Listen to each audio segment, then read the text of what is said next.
रक्तातील साखर वाढत असल्यास शरीर काही ठराविक संकेत देऊ लागतं.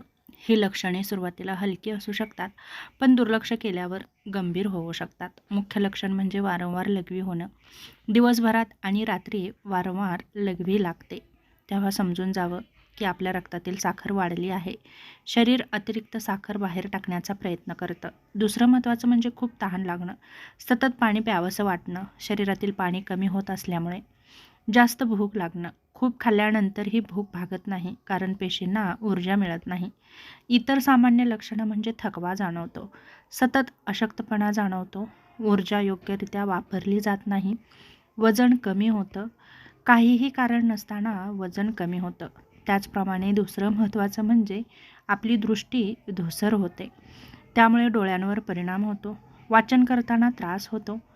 पुढील टप्प्यात दिसणारी लक्षणं म्हणजे जखमा हळू भरतात. छोटी जखम ही लवकर बरी होत नाही.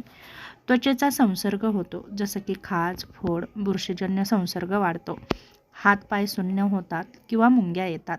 नसांवर परिणाम होतो, जसं की गंभीर लक्षणे दिसतात. श्वास घ्यायला त्रास होतो, उलटी, मळमळ होते, बेशुद्ध पडता. त्याचप्रमाणे जर ही लक्षणं दिसत असतील तर तुम्ही काय करावं? तर तुम्ही लगेच तुमच्या रक्तातील साखरेची तपासणी करून घेऊ शकता. डॉक्टरांचा योग्य तो सल्ला घेऊ शकता. आहार, व्यायाम आणि औषधांचं योग्य ते पालन नक्कीच करू शकता.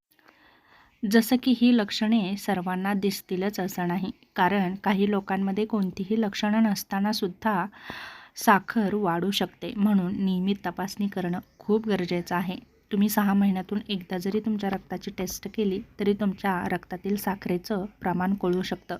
तेव्हा नक्कीच रक्ताची नियमित तपासणी करा आणि आपल्या रक्तातील साखर कमी आहे की जास्त आहे हे तुम्ही नक्कीच तपासू शकता.